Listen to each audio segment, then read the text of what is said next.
sem o equipamento. Não tem problema. Amados, alguém me conhece aqui? Todo mundo me conhece? Alguém me desconhece?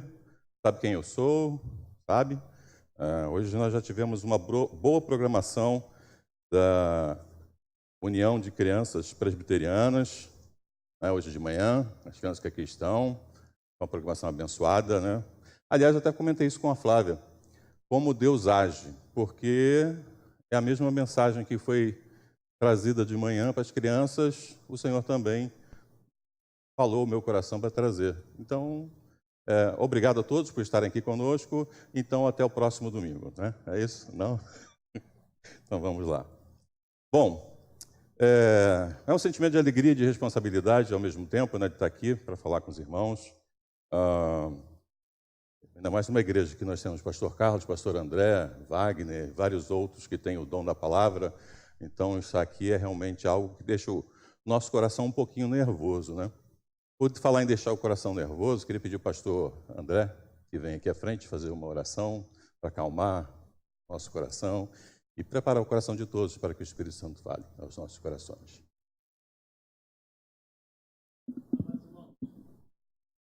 Vamos lá, amados irmãos. Eu não sei se vocês já tiveram a oportunidade de estar à frente da igreja orando, virado para ela. É difícil encarar muitas vezes as pessoas nos olhando, ainda mais, né? Temos a responsabilidade de sermos o vaso de Deus em trazer a mensagem, não é? Mas nós sabemos da nossa incapacidade. Nós sabemos que nós temos um Deus que é capaz. É um Deus que nos usa, é um Deus que nos ajuda, é um Deus que nos orienta. É esse Deus que sempre que nós estamos à frente, né, pastor Carlos? Vem cá também. Nós clamamos pedindo que Ele esteja nos dirigindo. E muitas vezes Deus, quando fala como nós estamos aqui pregando, Deus está falando do nosso coração, Deus está batendo em nós, ou Deus está nos acariciando e nós choramos de alegria, de conforto, viu? Nosso irmão Lúcio, ele tem esse dom, vocês viram? Vocês viram que voz maravilhosa que ele tem? Ah, se eu tivesse essa voz, né? E é natural, não precisa impostar. Ele tem trabalhado ativamente com as crianças, né? Enquanto estamos aqui no culto da manhã, temos um culto com as crianças, né? Temos em quantas crianças? 10, 15 crianças? Olha, os irmãos acreditam, o tempo está cheio, nós temos entre 20 e 25 crianças lá no anexo, realizando o culto infantil, na linguagem deles. Graças a Deus por isso. Quem concorda comigo, diga amém. Amém. Amém. E aí a criança nem sempre tem condição de entender a forma como nós pregamos. Então o culto deles, eles têm uma liturgia deles, o culto é na linguagem deles, e nós temos a certeza que eles estão crescendo, né? Eu estava falando aqui sobre, me permita aqui, velho é assim, a gente vai lembrando das coisas, né? A minha mãe estava falando a primeira vez que conheceu vocês, e a minha mãe estava dizendo que falou que acha que ele está ficando muito bonito. Eu acho que ela está com um problema de visão. Certamente, né? Você concorda, assim. Mas há controvérsia. Eu lembro quando você, Isabel, quando a Isabela nasceu, eu lembro indo na maternidade visitar vocês. Ela era pequenininha, olha o tamanhão dela, né? Então nós agradecemos muito pelo casal, pela Flávia, pelo Lúcio, né? Pelos seus pais, a Noêmia e o Samuel, que estão no Paraná, não é isso? Foram lá assistir o jogo do Flamengo hoje, Flamengo Atlético Paranaense, não? Estão online, Samuel, desculpe, vocês estão online, né? Então, um grande abraço, um beijão para você, viu, Noé? Nós vamos orar e pedir que Deus esteja abençoando ao nosso irmão, nos trazer a palavra, acalmando o seu coração, acalentando a sua palavra. Ele está acostumado a trazer muitas palestras, né? E ele tem umas palestras muito interessantes que depois ele vai trazer, vai relembrar. Lembra quando você trazia aqueles estudos? Vamos lembrar deles novamente. Senhor, muito obrigado pela vida do teu servo, pela oportunidade de tê-lo conosco, de ele ser o teu instrumento nesta noite para trazer a tua palavra às nossas vidas. Que o Senhor o abençoe, que o Senhor o guarde, que o Senhor o fortaleça, que o Senhor preencha, Senhor Deus, as suas necessidades, abençoando muito a sua família. Nós agradecemos, Senhor, e pedimos que os nossos corações estejam abertos para que possamos ouvir, entender e aprender com a tua palavra. Muito obrigado por cada irmão aqui presente, por aquela que nos visita, nós te agradecemos. Em nome de Cristo Jesus, amém. Então nós vamos ler a palavra, Lúcio, não é? Vamos, daqui a pouco. Daqui a pouco. Pode ficar. Não preciso do Não microfone. preciso. Obrigado, Tá certo. pastor. Bom, amados, depois de uma oração dessa, o Senhor vai falar ao seu coração, porque, na verdade, eu não sou nada aqui, né? Eu sou apenas um instrumento na mão do Senhor. Eu queria compartilhar algo com os amados, que eu acho que só o Dudu que percebeu aqui na igreja em alguns momentos isso. Eu queria falar com os pais e com as crianças, que às vezes têm dificuldade de aprendizado na escola. Existe um distúrbio chamado dislexia. Quando eu entrei na escola, com 6 para 7 anos, eu já tinha feito uma classe, um ano de alfabetização, e a professora que fez o teste de aptidão falou, não, ele tem que ir para a alfabetização, não vai para o primeiro ano, não. Como eu já tinha feito a alfabetização, aquilo era simples para mim. Então, eu com 6 anos terminava a tarefa e ficava sem fazer nada, enquanto que todos os meus coleguinhas estavam ainda fazendo. Então, aquela minha professora foi muito importante na minha vida. Como são essas professoras que se dedicam aos seus filhos. Quando vocês estão aqui sendo alimentados pela palavra do Senhor, através desses instrumentos, tem professoras que estão lá também com seus filhos, fazendo a mesma coisa, uma linguagem diferente, mas a mesma mensagem é transmitida a ela. Então, que você valorize também essas professoras. É um pouquinho cheio, né? Eu fui diagnosticado com dislexia. Eu tenho uma dificuldade de leitura e tenho uma dificuldade de escrever. Dudu deve lembrar quando a gente fazia narração, né, Dudu? Eu via a cara do Dudu. De novo, e eu trocava as palavras, trocava a ordem da frase, eu trocava a sílaba. O T e o D, para mim, são terríveis, né? Mas graças a Deus, que Deus me mostrou um caminho a seguir. Eu me lembro que os momentos mais difíceis para mim, crianças, era na escola dominical, porque eu fazia uma contagem. Para não passar vergonha na leitura, eu contava, estamos no versículo 10. 1, 2, 3, 4, 5, 6, 7, 8, 9. Opa, eu sou o 10º, então já vou ver qual é o versículo 20. Aí lia, até enjoar aquele versículo, para quando chegasse a minha vez eu conseguir ler. Então tenho essa dificuldade até hoje, mas isso não me impediu de ser um homem feliz na mão do Senhor. Um instrumento para trazer a mensagem do Pai a várias pessoas. Como o pastor falou, né? Estou relembrando aqui histórias antigas, né? Eu quero agradecer esse Deus que tem amor e misericórdia por nós e dá o seu Filho Jesus Cristo para morrer na cruz por nós e nos transformar em servos, em filhos teus. Quero agradecer também a Nilva e a Soninha, né, que fizeram esse convite. Né, Soninha? A Soninha me ligou na segunda-feira e falou, não, Lúcio, tem que ser você. Mas por que tem que ser eu, Soninha? Tem que ser um pai de uma criança da União de Crianças Presbiteriana, a ser instrumento. Aí eu falei, e ela começou a usar alguns argumentos que eu falei, Nilva, eu acho que não sou eu, acho que tem que ser você. Né? Ela foi tão convincente, o Espírito Santo usou ela tão bem, que eu quase falei, não, tem que ser você, Soninha, não eu. Eu não estou preparado. Mas ela falou, o Senhor vai capacitar. É verdade, né? Capacita. Bom, por causa da Isabela que eu estou aqui. Isabelinha, que é minha filha, esse foi o motivo pelo qual ela falou, todo pai deve dar o exemplo aos seus filhos. Então, seria mais cômodo estar sentado e vendo um outro aqui. Mas se o Senhor me chamou, a responsabilidade é minha. Então, eu quero estar aqui para ser instrumento na mão do Pai. E peço autorização ao pastor para fazer algo diferente. Quero fazer como se fosse o culto juniores. Então, vou usar alguns elementos, vou fazer algumas coisas diferentes do que vocês estão acostumados a ver aqui no púlpito. Tudo bem? Então, vamos lá. Esse daqui é um dos recursos que eu uso para poder resolver aquele problema de dislexia. Eu tenho algumas frases marcadas, eu não faço a leitura, mas essas frases marcadas me ajudam a lembrar daquilo que eu tinha que dizer. Então, por exemplo, eu estava no bolso com esse triângulo, eu estava me machucando e eu esqueci dele. Então, esse é o primeiro elemento que eu quero usar para essa noite falarmos algo ao nosso coração.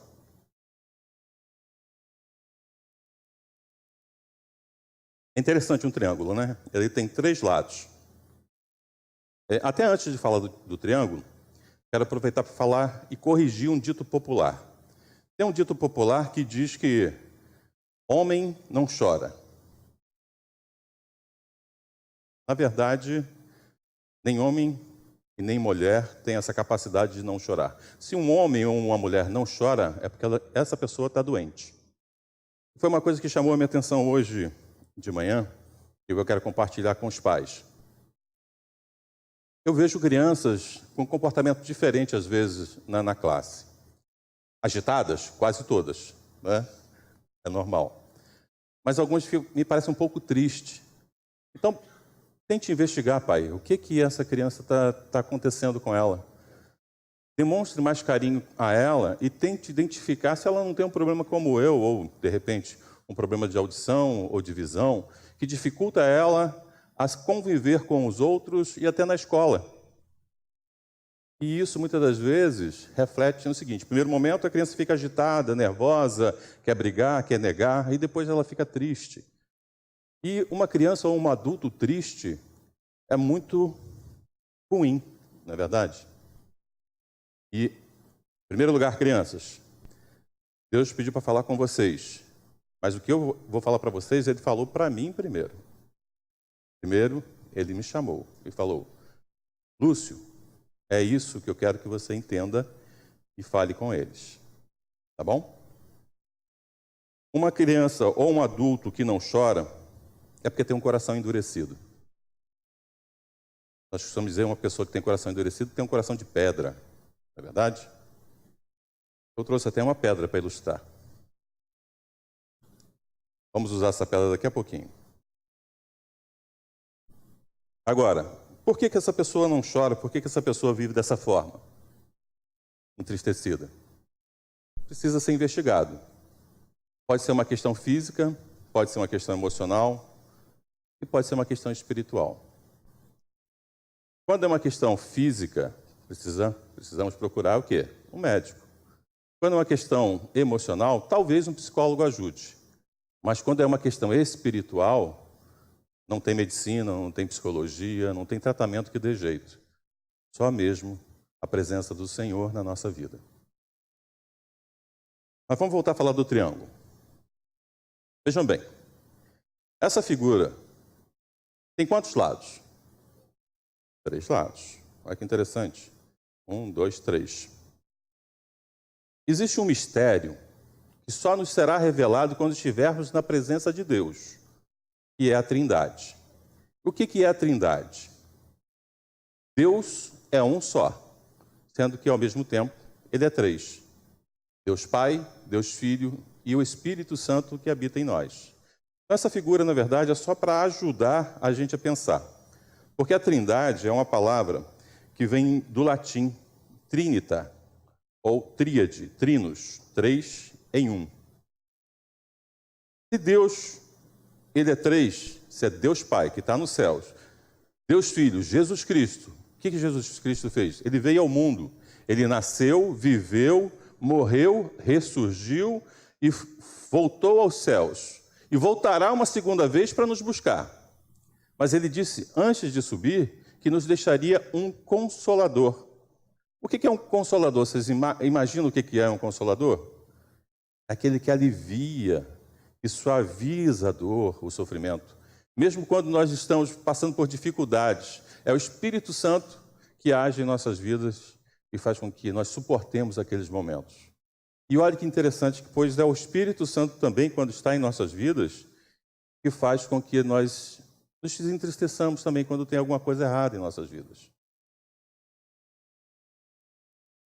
O triângulo, quero usá-lo com essa furadeira. Não vou fazer nada demais não, tá, pastor? Não se preocupa não, tá, que está tudo sob controle. Quando Deus está em nossas vidas, presente em nossas vidas são diferentes. Por quê? Nós temos uma consciência divina que nos ajuda a entender o que está indo bem e o que está indo mal na nossa vida. Então, O que Deus faz na nossa vida? Nós dissemos que uma pessoa entristecida é uma pessoa que tem um coração de pedra, um coração duro, não é isso? Pois bem, nós vamos ver como Deus age num coração de pedra. Vamos lá? Olhem só. Você já ouviu falar de pedras nos rins? Pedras na vesícula? Já? Isso existe realmente, mas um coração de pedra não existe. Mas exemplificando um coração endurecido, quando a consciência de Deus vem até nós, fez alguma coisa? Não, né? Nem arranhou. Pois é. Agora, esse coração de pedra não pode ficar dentro de nós. Assim como uma pedra não pode ficar no rim nem na vesícula, um coração de pedra também não pode ficar dentro de nós. Ele deve ser removido. Ele deve ser transplantado. Deus tem que tirar o coração de pedra e colocar um coração novo, um coração de carne. Vamos fazer essa representação também? Quando você ouve a voz de Deus, nós precisamos ter fé para ser salvo, não é isso? E a fé vem pelo quê? E ouvir o quê? A palavra de Deus. Então, quando Deus fala ao seu coração, Ele transforma o seu coração de um coração de pedra para um coração de carne, um coração novo. Não posso usar um coração de carne aqui também, mas vou usar aqui com um material que é bem sensível, que é o isopor. Vou sujar o carpete agora, pastor. Vou fazer pouca sujeira. Olha só o que acontece quando a consciência, o Espírito Santo que está dentro de nós, chega, Deus tirou o coração de pedra, colocou um novo coração, o Espírito Santo está morando dentro de você e, de repente, você faz alguma coisa errada. Olha o que acontece. Eita! Olha, não vou fazer muita sujeira, não. Todo arranhado, dilacerado, cortado. E muitas das vezes a gente fica triste. E essa tristeza invade a nossa vida. E essa tristeza fica no nosso ser. Um novo coração sente a presença de Deus. Aí, de repente, eu já tenho quase certeza que não, mas de repente os mais novos na igreja, no grupo da União de Crianças, podem estar perguntando: aonde é que eu ouvi falar sobre isso? Coração de pedra, coração de carne. De onde veio essa história? Alguém tem ideia? Das crianças? Não tem ideia de onde?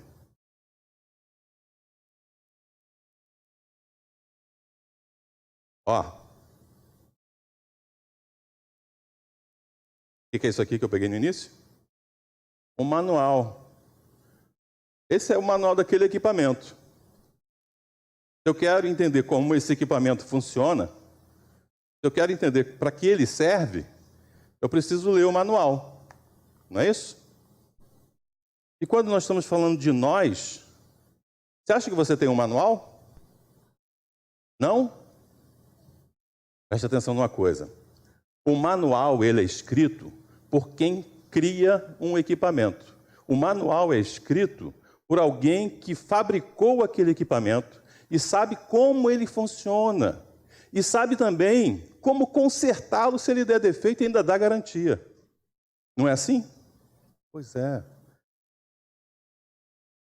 Você é uma criatura de Deus. Você foi criado por Deus. E este é o seu manual. Se tem alguma coisa na sua vida que não está indo bem, se tem alguma coisa na sua vida que precisa ser consertada, você só vai achar a resposta aqui. Porque aquele que nos criou e é capaz de nos consertar, Ele fala conosco através desse manual. É assim que a gente conversa com Deus. A gente faz uma oração a Ele, Ele ouve a nossa oração e através da sua palavra nós achamos as respostas para as nossas dificuldades. Sabiam disso? Por que você muitas das vezes... Você lê esse manual sempre? Já que ele é um manual da vida, é manual da felicidade. Se você quer ser feliz, procure na Bíblia as bem-aventuranças. O que é bem-aventurança? Feliz. Procure lá. Por que você não lê? Hein? Me responda agora. Normalmente a gente não lê porque a gente tem tantas distrações no nosso dia a dia.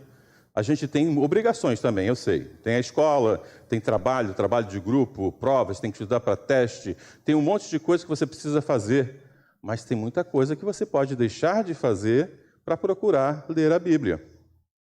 Como, por exemplo, nas distrações, nós temos o maior vilão que rouba mais tempo na nossa vida. É o celular. Ninguém fica sem. Né? Olha aqui, ó. Boa mensagem. Ela lê a Bíblia no celular. Então não é um equipamento ruim. Se você usar para ler o manual, que é a Bíblia. Muito bem. Porque então, na verdade, a gente pode até falar, né, que a gente pode resumir o mau uso da Bíblia a duas palavras do nosso cotidiano. Né? Duas palavras se resumem: parabéns. Não é isso? Não, mídia social. Não é isso? Mídia social.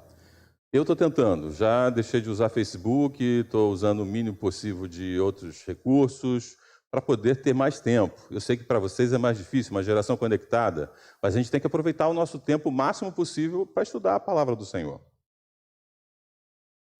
E aí, como eu falei para vocês, eu vou mostrar agora, quero que você abra a sua Bíblia, no livro de Ezequiel. A gente vai ver sobre o coração de pedra e o coração de carne. Abra a sua Bíblia em Ezequiel. Ezequiel, capítulo 36. Para facilitar, abre no meio da Bíblia, que tem o livro de Salmos, aí vem Provérbios, Eclesiastes, Cantares, e aí vem os livros dos profetas, que é Jeremias, Lamentações, Ezequiel e Daniel, e assim por diante. Vamos lá. Isaías, Jeremias, Lamentações, aí você vai achar Ezequiel. Enquanto você procura aí na sua Bíblia, eu só falar para vocês o contexto, para a gente entender o que estava acontecendo com o povo de Deus enquanto estava sendo escrito esse livro aqui de Ezequiel. No século VI, aproximadamente, o pastor Carlos me corrija se eu estiver errado, a Babilônia se tornou um grande império e conquistou a maior parte do Oriente Médio.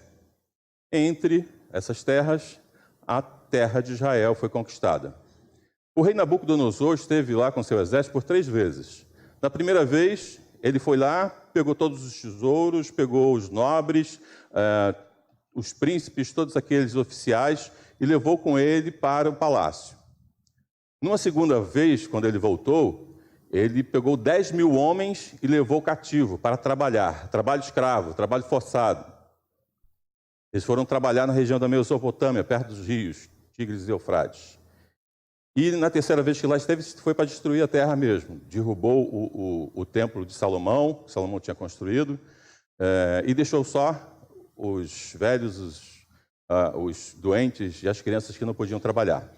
E nós temos 3 profetas que são contemporâneos. O que são contemporâneos? Que viveram na mesma época, né? Daniel foi cativo, foi para o palácio de Nabucodonosor. Ezequiel estava no grupo que foi para trabalhar como escravo. E Jeremias ficou na terra arrasada, por isso até que tem o livro de Lamentações de Jeremias, né, que era só muita tristeza. Então, esse é o contexto. E o que acontece com esse grupo que está com Ezequiel? Olha que interessante. Nós tivemos o rei Davi, no século IX aproximadamente, depois do seu filho. Quem foi filho de Davi? Salomão. Muito bem, ninguém está dormindo ainda não, né? Então, Salomão foi um dos últimos reis bons de Israel. Depois dos reis que lá estiveram, foram reis que não fizeram a vontade do Senhor. E o povo se desviou. O povo deixou de fazer o que era bom aos olhos de Deus. Colocou novos ídolos diante de si. E esse povo a quem Ezequiel está falando É um povo que acordava todo dia de manhã, ia para o campo, começava a trabalhar, não via a hora de chegar à noite para voltar para casa e descansar. Eles não tinham mais alegria alguma, tanto perderam a vontade de louvar ao Senhor, tanto é que os soldados da Babilônia comentavam com eles, que eles deixavam os instrumentos pendurados nas árvores, instrumentos de louvor, harpas e outros, e falavam, cantem para nós os salmos de Sião, e eles não tinham vontade, né? Eles estavam entristecidos, estavam com o coração duro, com o coração como de pedra.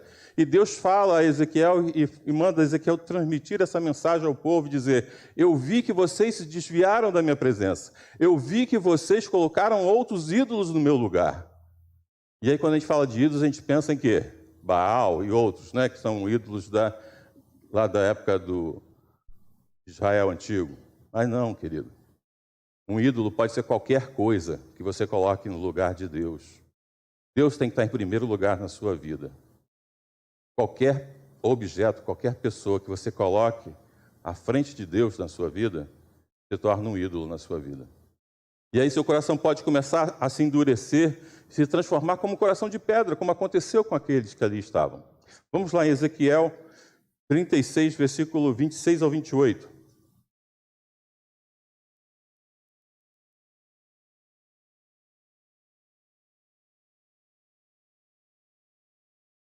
Diz assim a palavra do Senhor. E darei a vocês um coração novo, porei um espírito novo em vocês. Tirarei de vocês o coração de pedra e lhes darei um coração de carne. Porei o meu espírito em vocês e os levarei a agir segundo os meus decretos e a obedecerem fielmente as minhas leis. Vocês habitarão na terra que dei aos seus antepassados. Vocês serão meu povo e eu serei o seu Deus. Olha o que Ezequiel está falando aqui ao povo. Quantas das vezes nós nos sentimos assim, como aquele povo que lá estava, triste, aborrecido, tendo que acordar de manhã, ir para o trabalho. Há quanto tempo você não louva o Senhor nesse momento? Mas Deus diz que tirará de nós o coração de pedra e colocará um coração novo. E essa parte é mais bonita, né?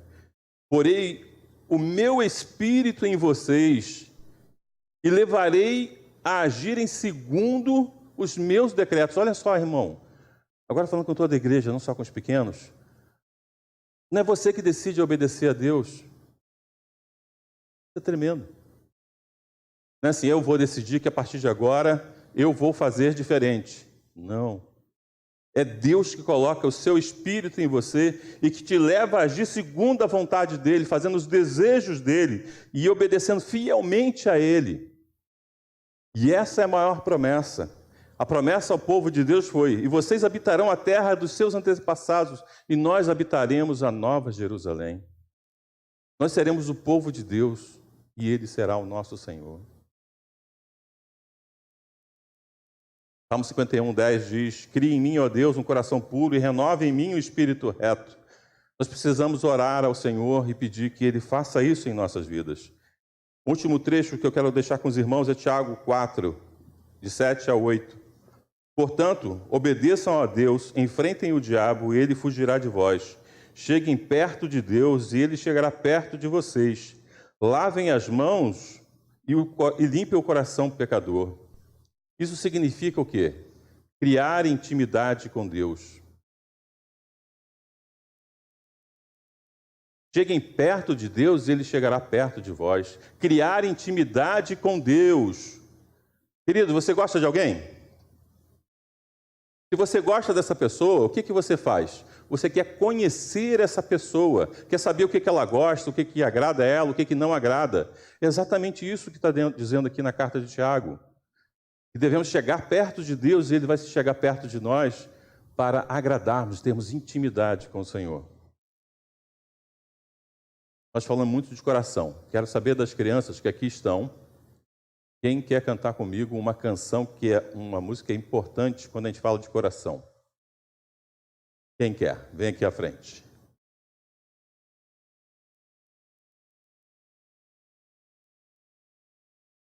Temos aqui já 3 candidatas. Mais uma, 4, 5, 6. Quem conhece essa música e queira cantar?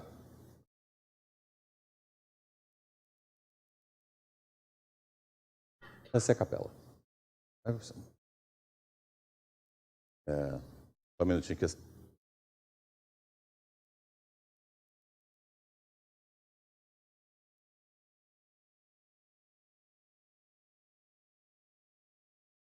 O tio Dudu já queria fazer, né? Ele é proativo, né? Já queria deixa que eu vou tocar, o que eu preciso? Eu falei, não, calma. Elas vão cantar para vocês a capela e vão fazer gestos, não é isso, tia Flávia? Então vamos lá, tia Flávia, qual é a música?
Obrigado, meninas.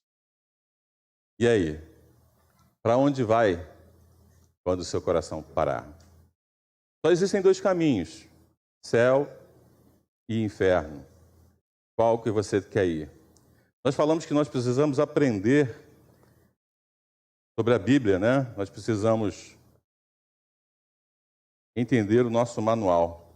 Nós temos esse livro que é antigo, bem antigo, da Associação de Evangelização por Evangelização de Crianças. E esse aqui é o primeiro, né? É o centro da Bíblia, a primeira coisa que você tem que aprender. E eu acredito que todos saibam até de cor. Mas vamos lá, vamos falar todos juntos. Calma.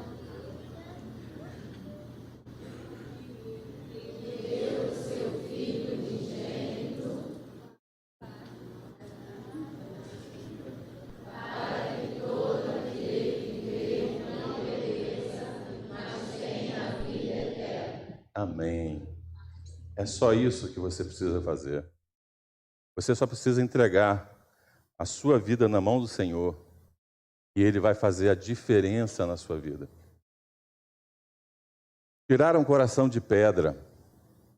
Olha que coisa tremenda. O Senhor falou ao meu coração uma ilustração do que é ter um coração de pedra. Querido, um coração de pedra ele não funciona. Ele não leva sangue para os outros órgãos. É como um morto.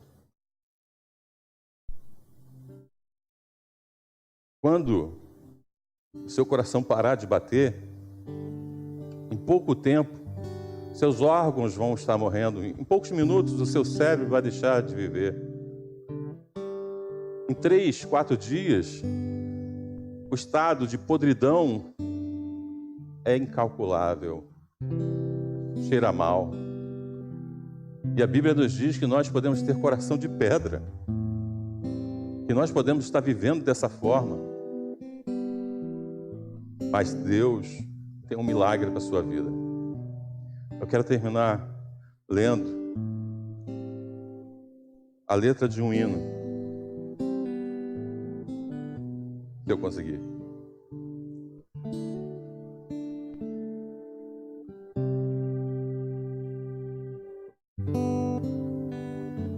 Mestre, eu preciso de um milagre.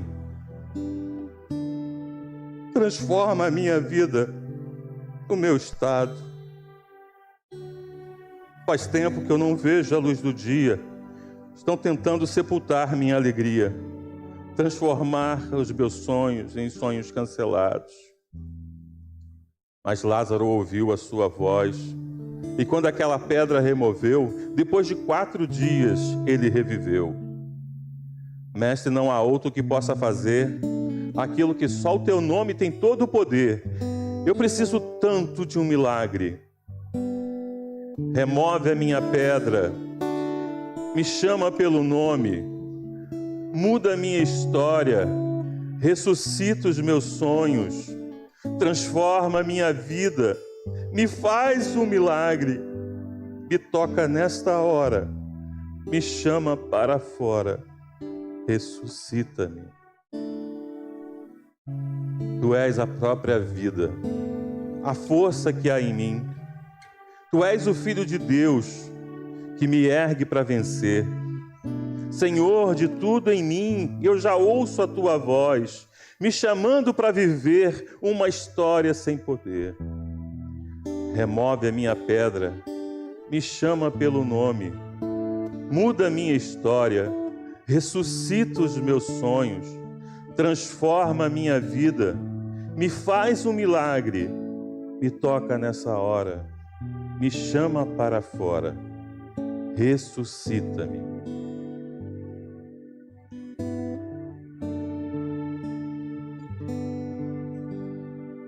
O Senhor tocou o seu coração.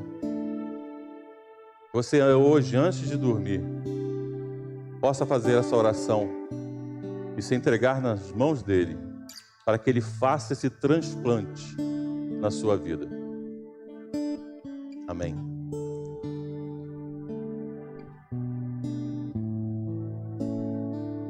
Fiquemos em pé, irmãos.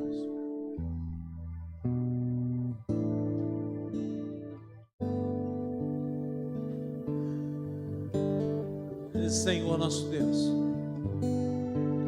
como é maravilhoso quando sentimos o Teu toque de amor, transformando o nosso coração endurecido num coração de carne. Como é bom, Senhor, nós podemos chorar, porque sentimos a Tua presença entre nós.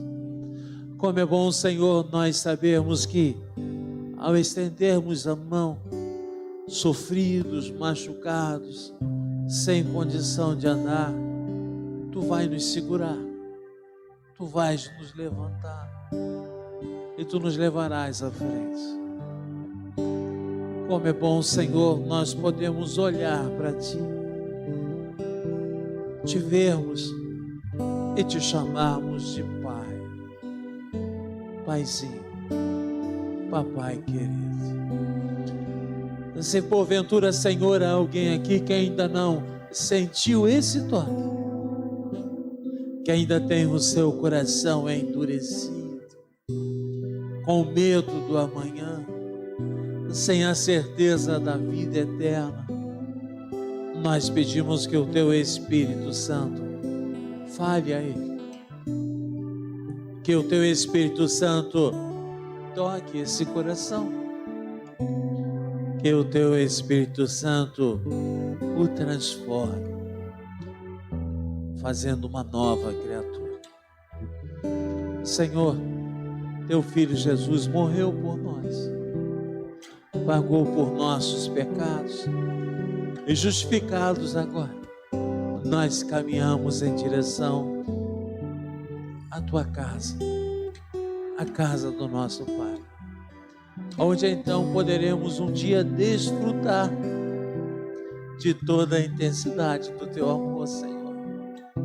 Poderemos Te ver face a face, poderemos Te tocar, Senhor,